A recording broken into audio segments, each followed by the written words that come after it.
How about this? Is that better? Oh, okay.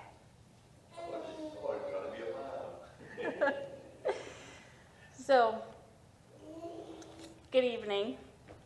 Good evening.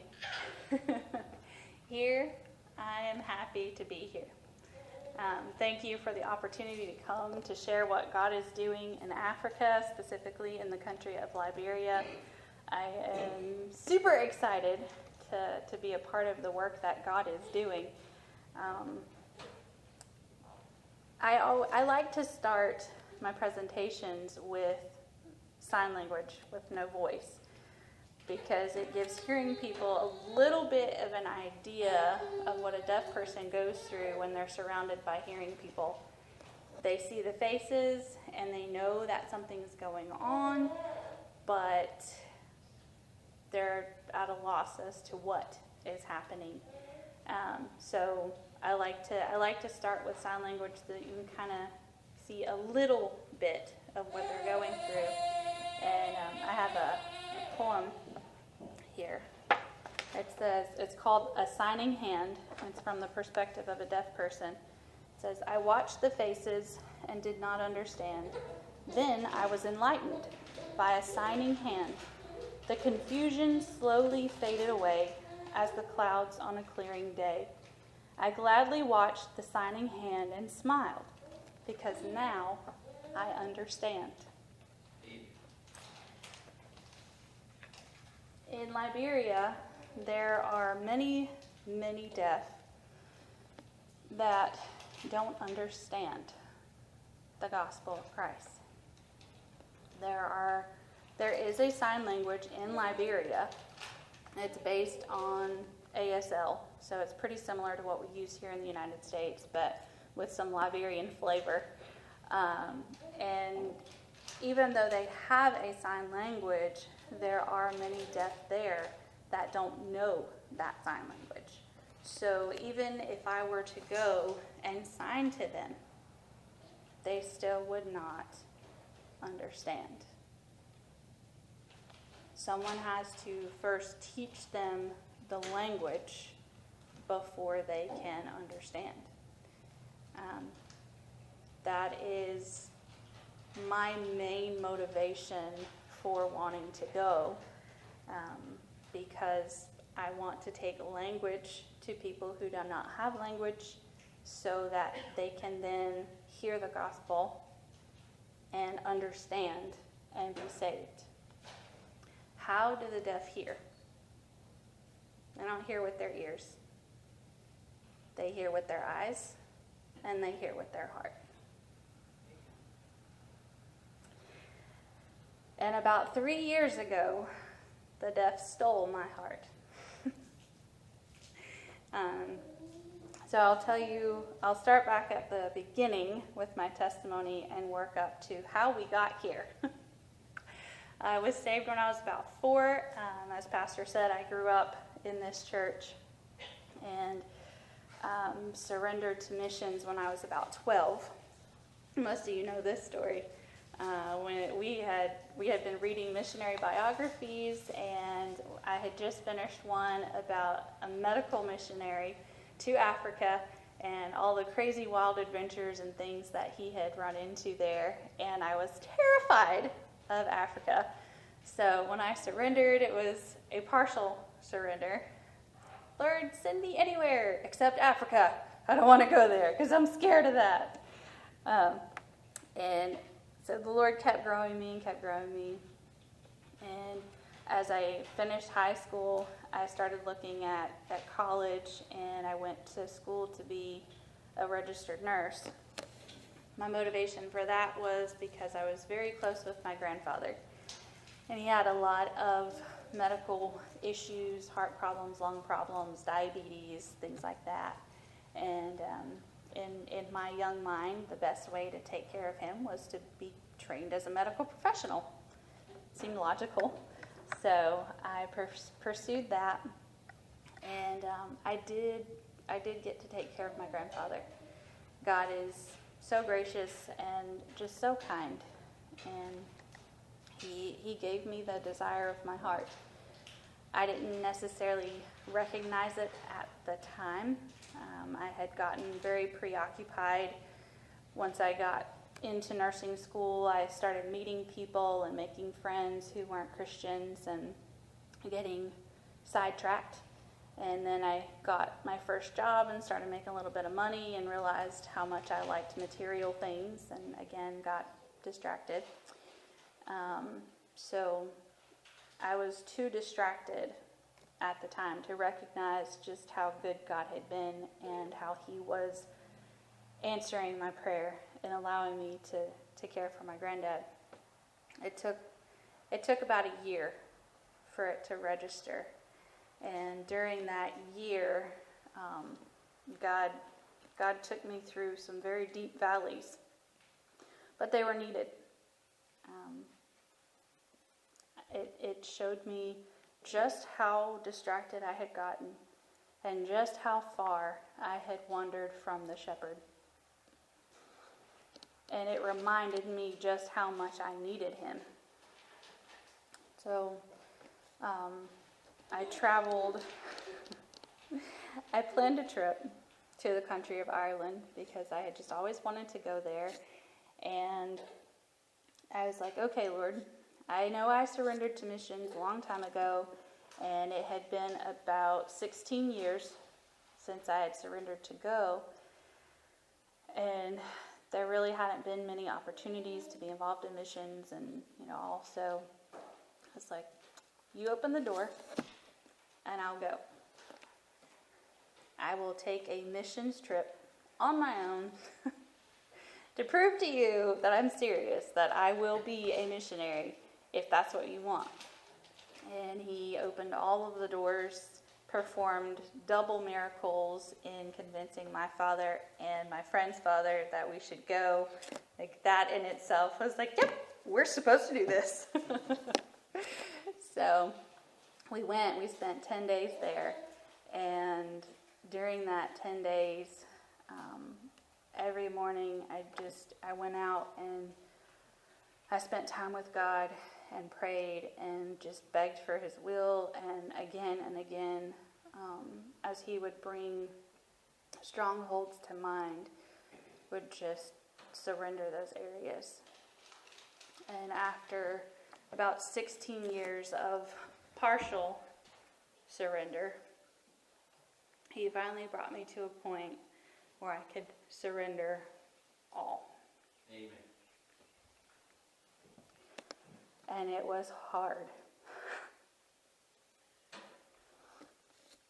And it's taken another 3 years for me to really come to a place of understanding how much I need God. And there are still days that I don't understand just how much I need God. But I appreciate Pastor reading those verses tonight, because God used those greatly over the last 2 years. I'm not going to Africa because I'm great or wonderful. I'm not going because I think I can do anything. It's God's work. And I just get to be a part of it. Hallelujah.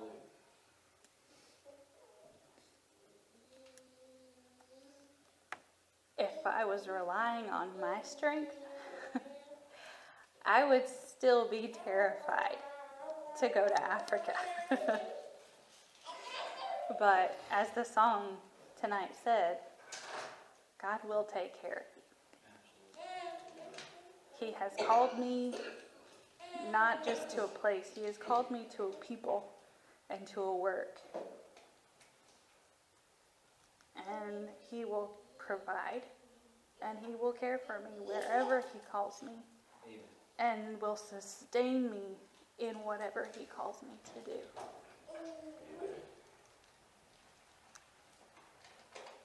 I've been asked, aren't you scared? No? Nervous? Sure. But scared? No. Because I'm not going by myself. My God is going with me. Amen.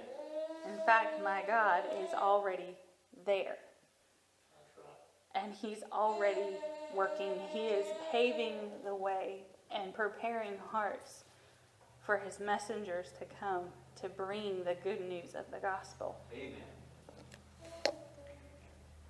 It's amazing what God has done. I tell people, like, God's doing it. I'm just along for the ride. And all I can do is encourage other people, as Paul said, follow Christ. I don't care what obstacle is in your way, like what stronghold you may have in your life, what you have that's stopping you from committing your life completely and fully to God, but it's not worth it. Christ is all. Amen. God is more than enough.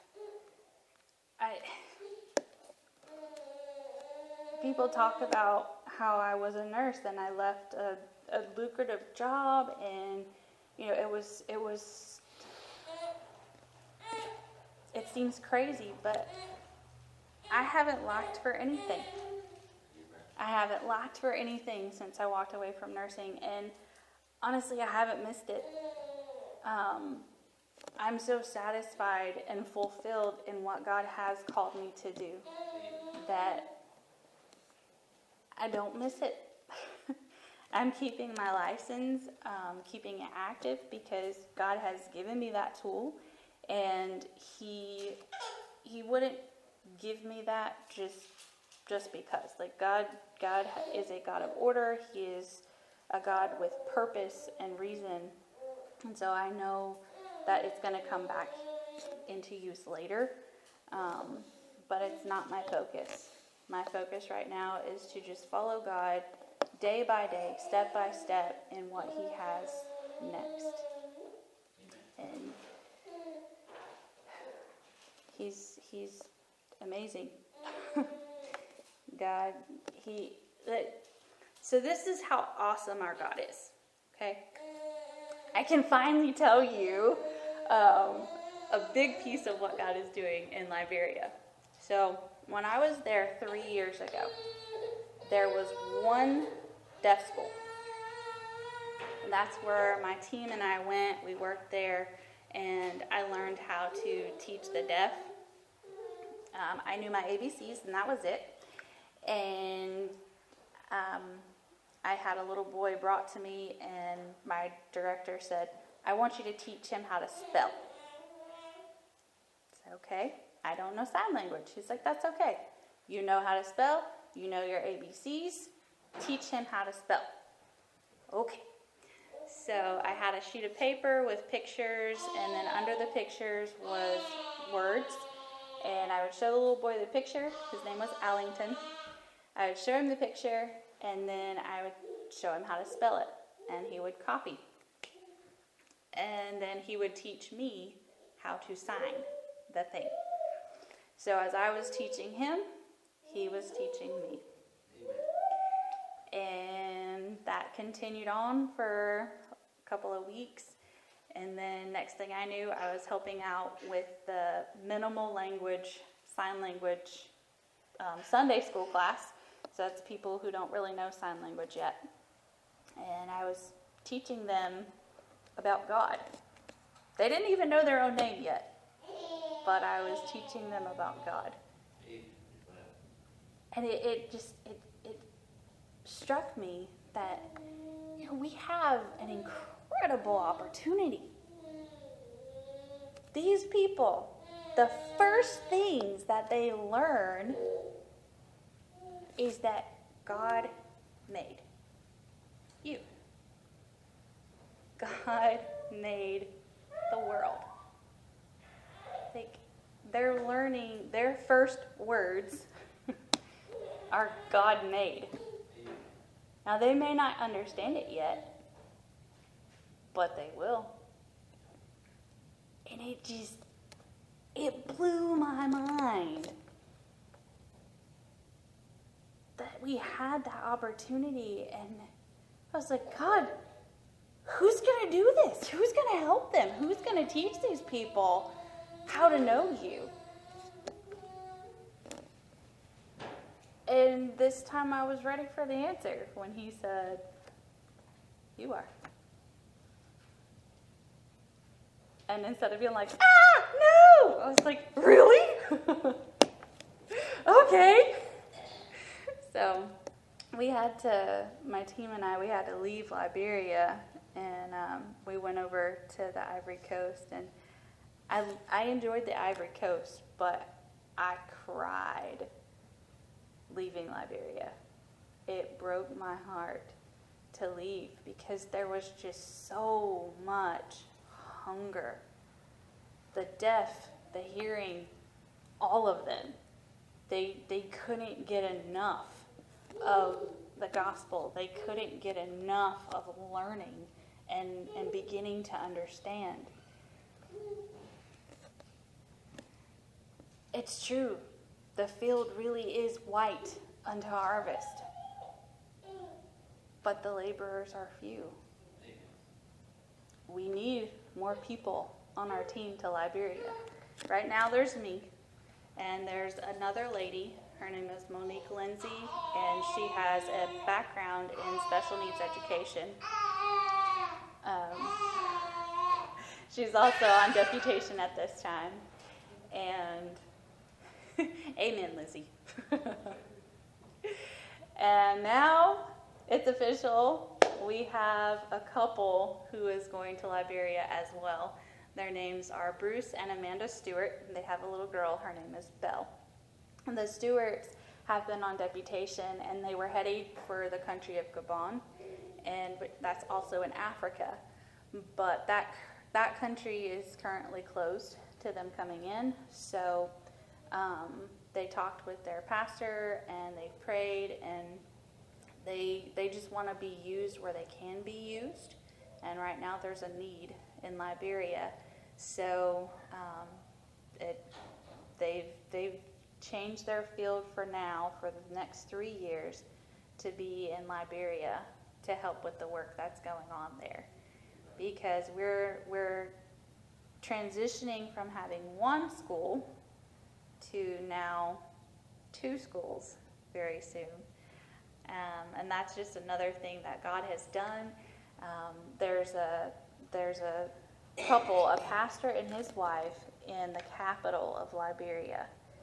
They have a church, they have land, and they have a vision for a school not just for deaf, but for all people with special needs.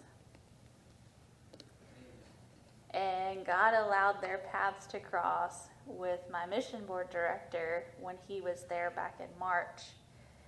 And we're not going to take over that work. It's a Liberian work. We're just the reinforcements.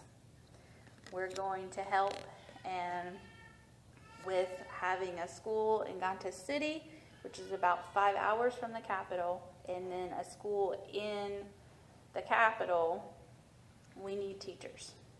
So the school in Ganta has teachers already, but they need more training. They've not been trained to be teachers. They're just doing the best they can with what they have. And they want to be trained. They want to know better how to teach their students. And now we have the school starting in Monrovia. We need teachers for that school as well. Where are we going to get them? Well, we have to train them.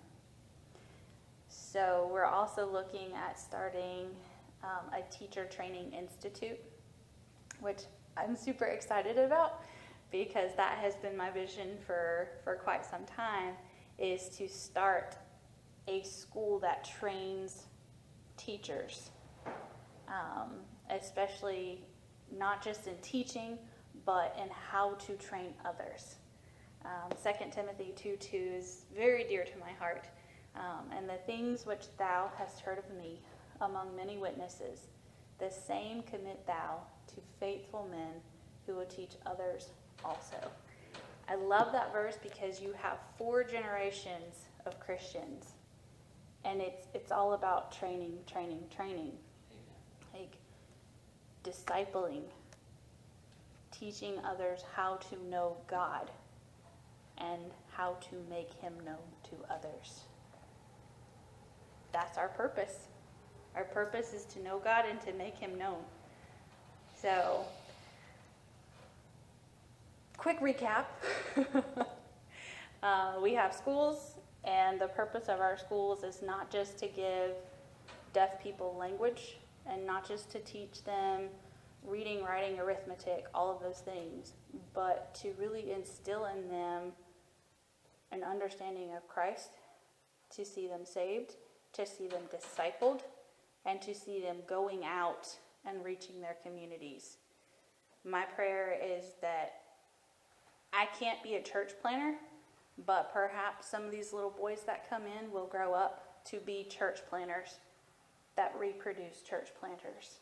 Amen. And some of these little ladies that come in, these little girls that come in, can be trained to be Sunday school teachers and faithful servers in the church that train other Sunday school teachers and faithful servers in the church. I don't know how much of this I'll get to see, but Lord willing, I'll get to train somebody. And that it won't stop in Liberia. I want to see the entire country of Liberia covered and then spreading out throughout all of West Africa, throughout all of Africa, throughout every continent around Africa. Really, it's a worldwide vision. But it's a big goal, but God is the God of the impossible. Amen. So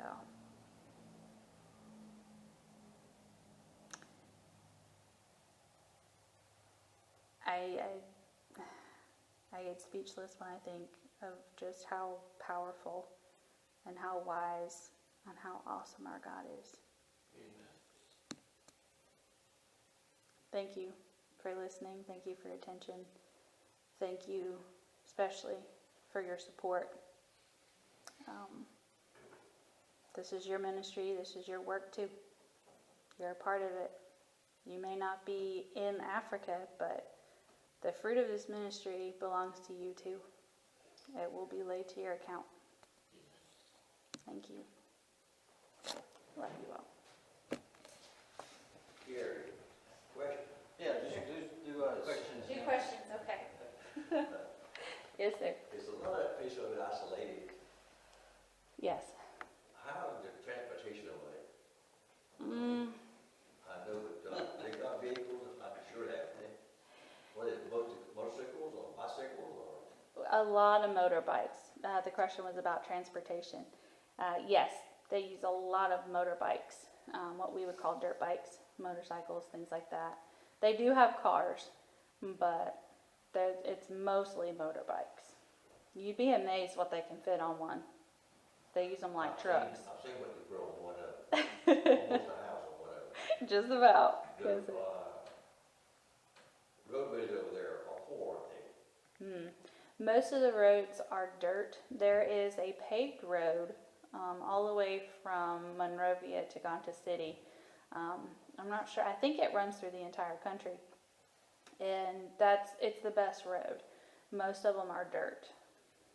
No. I have a question. Yes, ma'am. Can you do deputation in Ireland? Can I do deputation in Ireland? I probably could do deputation in Ireland, but I think I need to get a handle on it here first. Okay. Are there dirt roads or the byways over there, are they maintained by the country, the state, or government, or are they maintained? I'm not sure who maintains the roads, actually. One I've heard they don't do much maintaining over there. That's a great question. I'm going to have to write that one down because I hadn't thought of that. Who maintains the roads? Another thing, you talk about transportation, do they have stations close by, or do you have to travel to run get gas, or? They have gas stations. They're not like They're not like ours. They have like jars of gas, and so I think you buy it by the liter, and then it's like kind of like what we would see with farm stands on the side of the road here. It looks kind of like that. It's just a little stand that they set up, and then they have their gas out there and they sell it. So, yeah. When you arrive in Liberia and you're there to stay for the how long do you perceive it'll be before you're actually engaging in teaching? So when I get there, how long before I engage in teaching? The suggestion is to wait a year before getting involved in deaf ministry, because it takes your undivided attention when you're dealing with deaf. The reason for the wait is so that I can learn Liberian culture and learn the ins and outs of just living in Liberia and what it is to be Liberian, and learning the dialects and even learning sign language before I get started with the deaf, because there will be very little time once I'm actually engaged with deaf to learn those other things. And then I'll also still have to learn deaf culture and deaf language with the Liberians once I get involved with them. So about a year is what I've been told before I can start actively being involved with deaf. So. Question, how do you come in contact with these kids? You were told about them, or you just see them on the street, or someone forced them to you, or someone bring them to you? Yes, and yes. So the question was, how do we find the deaf? Yeah, they come to us, their parents bring them to us, people in the community tell us where they are. The other deaf know where to find deaf. And then we go talk to their families and try to get them to come to the school. And we actually did that while I was there. We split up into groups and we canvassed the area around our school. And we found 3. My group found 3 deaf that knew no language. They had no sign language. 2 of them were adults, like in their 50s. 1 maybe in her 60s, and then a 7-year-old girl. And they didn't even know their own names. These people you're talking about over there, are they born that way, or they have some kind of disease that causes this? A little bit of everything. So some of the deaf are born deaf. Some of them get malaria, and they go deaf from that. One guy that I met had fallen out of a tree, and that's how he lost his hearing. So it's any number of ways that they become deaf. Or are they open to learning? Yes, they are definitely Really? open to learning. Yes, sir. That was one of the things that stood out the most to me, was just how hungry they were to learn. It was incredible. A cute little toy for them to learn. It was. Especially the minimal language deaf, the ones that didn't know anything. Man, there was a little girl. I know you've heard me talk about Secret, but I'm gonna tell it for the people who aren't here. She had no language. She was 7 years old, and she came to us terrified because she didn't know what in the world was going on. And I think it was her first time ever. But her parents, they had no hope, and we were like, we can help your daughter. And so they sent her to us, and I got to work with her. And I would show her an item, and I would sign it again and again and again and again and again. And I just worked with her for hours and hours and hours. But once it clicked in her little mind that the thing and the sign are the same thing, and that communication is a thing and it's possible, oh my goodness. I wish you could have seen her little face. I mean, her eyes just lit up, and she could not get enough. Like, she wanted to know the sign for everything. Yeah, they're hungry. They want to know. They want to know. And even the hearing kids, it was amazing to me how many hearing kids were crowded around as I was working with my deaf student, because the hearing kids play with the deaf kids, and they were all crowded around wanting to learn their ABCs and learn how to sign and all that so they could communicate with their friend. It was amazing. So the opportunity is there, for sure. How many deaf do you say possibly in the country? How many deaf in the country? Let's see. There are approximately 4.83 billion people. Million. 4.83 million people in the country of Liberia. And a study done in 2014 estimated the number of people with special needs in the country to be about 20% of that 4.83 million. And then of the 20%, about 7% are deaf. I had calculated it. I think it comes out to somewhere around 70,000, something like that. Don't quote me on that number. I'd have to actually calculate the percentage, but 4.83 million. Is there one Is there one? deaf person that needs the gospel? Absolutely. There is definitely one deaf person that needs the gospel. So, yeah, I would go for one. Absolutely. What security you guys have over there when you were there? They took very good care of us. So the question was about security. And that when we were there before, the deaf took very good care of us. The nationals took very good care of us. I never felt in danger while we were there. We always had either several of the deaf with us or a hearing guide, somebody.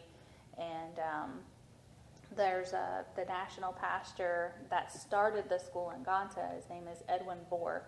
He and his wife were just wonderful about making sure our team was taken care of. The school where we worked was part of a compound, so there was a wall around it, and they could lock it up. And the hotel where we stayed it was a compound as well. It had a big wall around it, and they had security there. This time when I go, it's going to be a little different. I'm not sure where I'm staying on this trip yet, but it'll be with one of the pastors or somebody in the church. So again, they'll take good care of us. So. Do you go out in the villages or anything? So the last time we were there, I joked with Brother Bennett because the guys went out into the bush, and they didn't let the ladies go. The guys went out into the bush, into the villages way back. And I told him, I was like, I got cheated. I wanted to go out there too. And he just laughed. He was like, not this time. But yeah, they do go out into the villages, and I'm hoping at some point to be a part of that ministry and to go out there and find the deaf and bring them back. Some people think I'm crazy, but that's okay. How many schools did you say there was there already? One, and I think there might be one other one that's already started and one that's about to start. So, Ms. Rose, did you have another question? I heard of a missionary that's been, I think he's been on your team before, but he was talking about, I didn't know much about the deaf until I knew you, and then hearing this missionary. But I learned things in he was preaching at a church in Philadelphia, and I managed to watch it online, but he was talking about when these children are born, and I think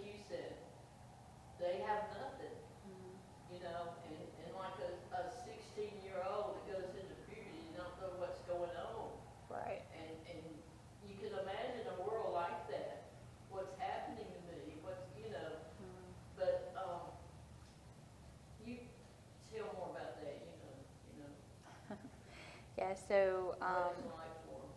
Yeah, so the conversation was about the deaf who don't understand, they don't have language, and it was, when as they're growing and as they're maturing, and like even when they hit puberty and things like that, their body's changing and they don't understand what's going on. It is really confusing. We don't realize how much we rely on our ears for everything. I mean, you're driving down the road, you hear a siren, you start looking, you know there's a fire truck or a police car or an ambulance or something coming up behind you. They can't hear it. So they don't know it's there until they see the lights. Can you imagine? Can you imagine being in a room full of people that you live with, and they're all crying, and they all seem very upset, and you have no idea why, and nobody can explain to you what's wrong? Your dad just died. You don't know that, and nobody can explain to you that your dad is dead. He just doesn't show up anymore.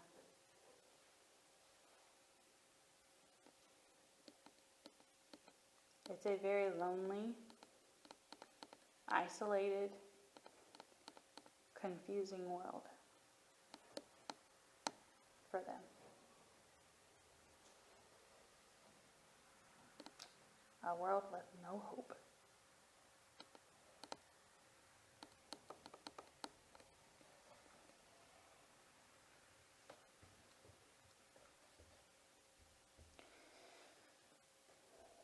But there is hope.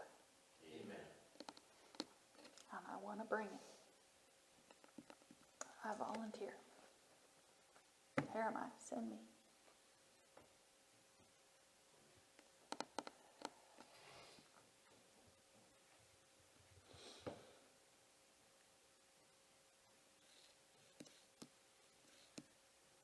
When you have children come in and you teach them and you break through that barrier and they learn sign language, what is the goal after they have received the gospel, learned? Is it that they grow up there at the school and they're discipled and taught and maybe join the ministry? Is that the goal? Yes, sir.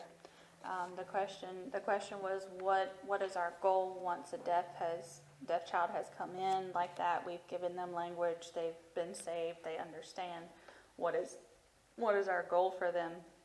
Yeah, our goal for them is to stay at the school and continue learning as long as possible, to get the highest level of education as possible, and yes, to disciple them, to train them, and hopefully for them to either become a part of that ministry or to be part of a team that goes out and starts another ministry. So, yeah. And I'll say this as I'm talking about education with the deaf. Most of our deaf, even if they graduate high school, will still have about an 8th grade level of education. But that's enough.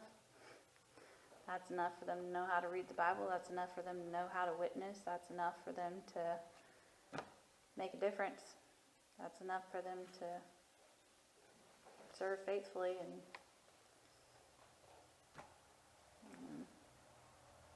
Does the government try to stop y'all in any way?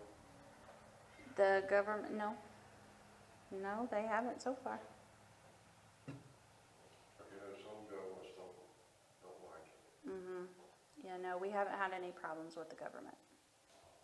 So, Well, it's been, Carrie, you teach the child sign language, but the parents don't know it. How are they going to communicate with parents? right. They're going to have to learn. Right. So the question was, when you teach the child sign language and the parent doesn't know sign language, how are they supposed to communicate with their child? So here's another sad statistic for you. Even in the United States, 95% of parents with deaf children do not sign.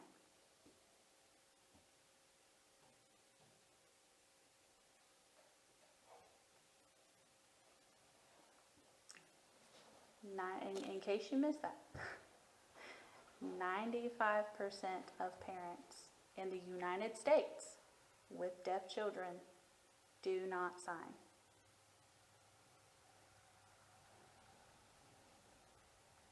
How can they communicate with their child?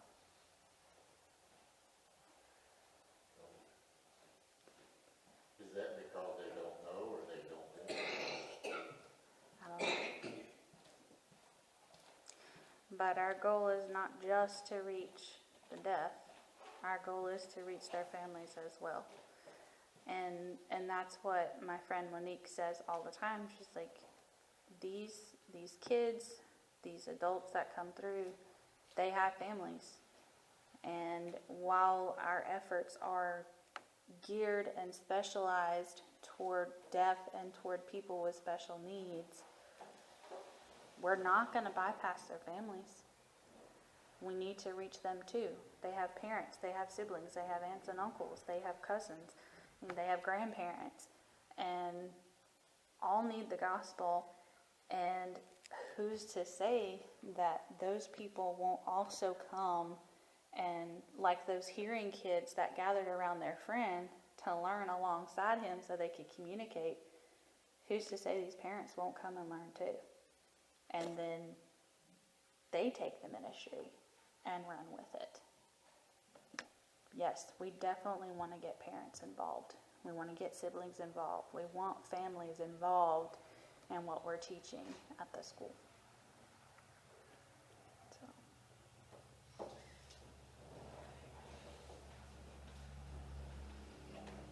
Any other questions? Ms. Carrie.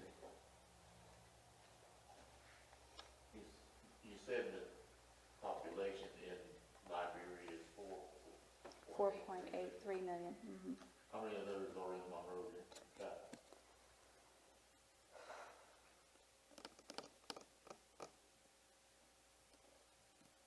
I have it written on a card that I do not have up here with me. I was thinking like 1 million. Close to that. I'm not going to guess. I will have to get back with you on that because I can't remember exactly the population in Monrovia. There's a lot, but I don't remember exactly how much. 90,000 is sticking in my head, but I'm pretty sure it's 90,000. And then there's about 17,000 in Ganta. And in case any of you don't remember, that's where Brother Dalton and Miss Norma was for 20 years. I don't remember that either. In fact, she developed malaria. That's why she had so many health problems. Mm-hmm. Yes, sir. Okay.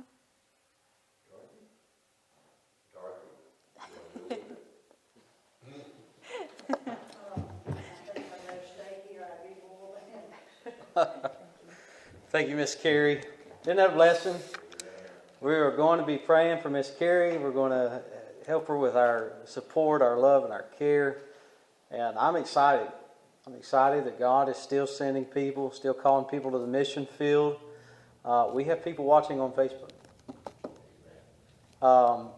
This will be on YouTube as well. Maybe the quality might be a little bit better. And I hope that the audio is good. Earlier today in the test, the audio was horrible. I don't know why. But there's a work to be done. You just point, and there's somebody that needs the gospel. And this unique situation is that they have to learn to communicate before you can communicate the gospel. And so what a privilege. When we get to heaven, it's not tallied on how much money we have. But the work that we do for our Lord and Savior Jesus Christ, we're judged on it. And I think it's a great thing that Miss Carrie has been called to the mission field and the burden that she has for those people. And it's a wonderful thing to know that God cares. I can imagine. We're really spoiled. As Americans, we are definitely spoiled. But just to be able to hear.